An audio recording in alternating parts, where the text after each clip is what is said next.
Hi YouTube, it's Kathy, and this is my weekly entertainment wrap-up for April 26th through May 2nd. This week I read 4 books, I watched 5 shows, I watched 5 movies, and I listened to 1 book. Before you get too excited, 3 out of 4 of those books were novellas, not full novels. First, let's start with Boy Queen by George Lester. This comes out in August. I obviously read an ARC copy that I got from the publisher, and I absolutely loved this book. If you saw my monthly wrap-up for April, you know that I adored this book. This book follows Robin. He's in the UK, he's just about to turn 18, he's trying to figure out what school he's going to go to next year because he wants to go to school for performing arts, and all of his friends seem to have their shit together and he feels like he doesn't. In addition to that, he has this sort of boyfriend who's in the closet, and although he's fine with him being in the closet and people should take their time to come out when they're ready, he's not really fine with how he's being treated by him. For his 18th birthday, his mates take him out to a drag night and he absolutely falls in love with drag, and the story goes from there. I really love this. I grew up as a theater kid. I went to school for theater, so all of that was really important to me.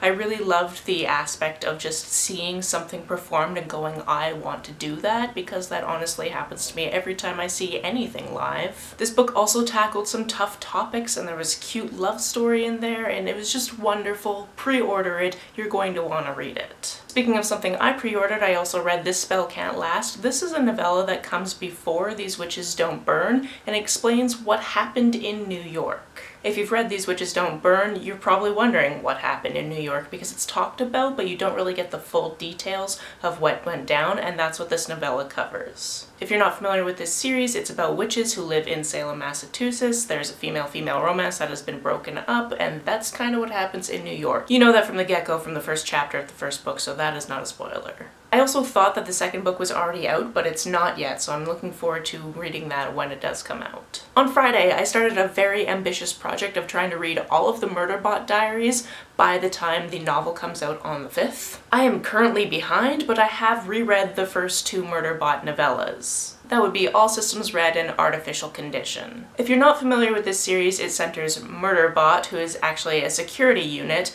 and that name is very private, that's what they call themselves. And essentially they've been able to break their governor module and can do whatever they want, but have been pretending that they're still working under that model. And what they've been doing with their time, because they broke that, is mostly watching TV programs they love. This character is anxious and sarcastic and incredibly relatable, and as I mentioned, I had already read these 2 books in the series. Now I have to move on to the 3rd and 4th novellas before I read the full-length novel. Like I said, I'm behind on this project, so I don't know when that reading vlog is going to go up, but hopefully sooner rather than later. And obviously it's hard to talk about Artificial Condition because things happen in the first book that make things happen in the second book, and I don't want to spoil the first book for you, but I really enjoy the addition of Art. Art is a very interesting character to me, and I like that we get many different instances throughout these books so far of different family structures, so different marriage structures. Sometimes people are in a 4-way marriage, sometimes people are in an 8-way marriage, sometimes they have kids, sometimes they don't. That is interesting to me. We also have characters whose pronouns are T-Tay instead of she, her, they, them, or he, him. And I just love seeing a future represented where that is present. On to what I watched this week, we finished the 7th season of Brooklyn Nine-Nine. Why is it only 13 episodes? This is ridiculous. Why? I just want to watch the rest of it. But I fully understand that the rest of it isn't even on TV yet, so that's gonna be a while. My roommate that I haven't actually lived with for a month and a half and I also watched another episode of Better Call Saul. I really enjoy that we put some time aside to do this little ritual. This show is just really well put together and we're still enjoying it. I also caught up on the previous episode of Survivor and watched this week's episode of Survivor.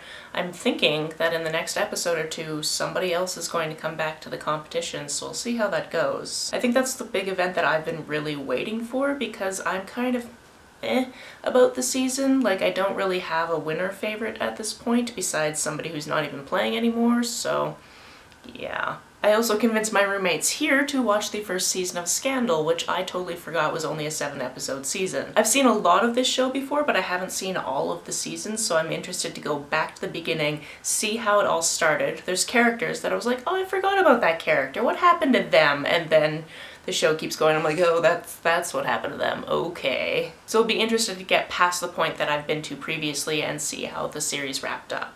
Also, after reading Boy Queen, I just needed some more drag in my life, so I went back to the 3rd season of RuPaul's Drag Race because it's one I haven't seen in a while. And it's interesting because at the beginning of this there was this whole thing about how casting worked, and there were all these video submissions that people had sent in for their audition tapes, and seeing all of these queens in those videos that aren't in the 3rd season but I know are in future seasons was just really cool. Yesterday, instead of reading, my roommates and I just had a very big movie day, so at about midnight we started Deadpool 2. We had been drinking, so I don't remember a lot about this besides it was entertaining in the same way that Deadpool always is, just ridiculous and fantastic, and we laughed a bunch at just seeing things that were like, oh, we've been there in person, because, you know, a lot of things are shot around here. We also watched The Men Who Stare at Goats, which I had never seen before. I didn't know what it was about, and as soon as I realized it starred Ewan McGregor, I was like, why have I not seen this movie before? This is about a journalist who falls into researching this story about men who were in this very specific section of the army back in the 70s who are trying to use their psychic powers. And this is just a star-studded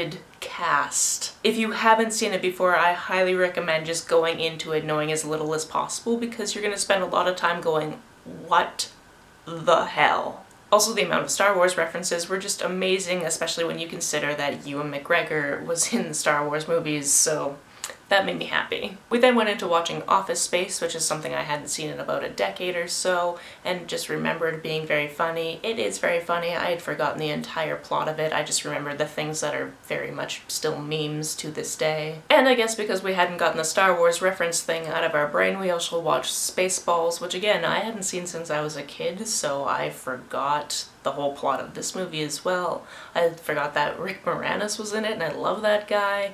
It was a very good parody. And we finished out the night by watching Shrek, because I haven't watched that movie since I was 14 or 15 years old. I love that this was a hero quest. I totally forgot about that aspect of it with the dragon and everything. Again, super entertaining. The book I listened to this week was Love Her or Lose Her by Tessa Bailey. This one is very much focused on the sex life of this married couple. They have very, very hot sex, but only on Tuesdays. They've stopped communicating. She decides she's going to leave him. They have to figure out how to fix their relationship and how to start communicating better.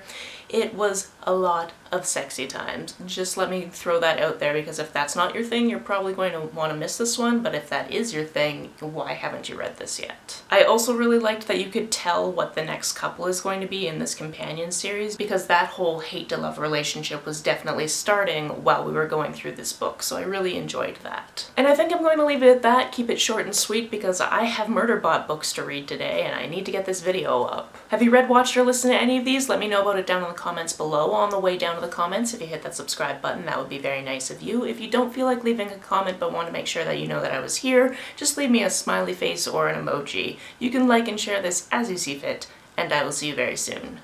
Bye!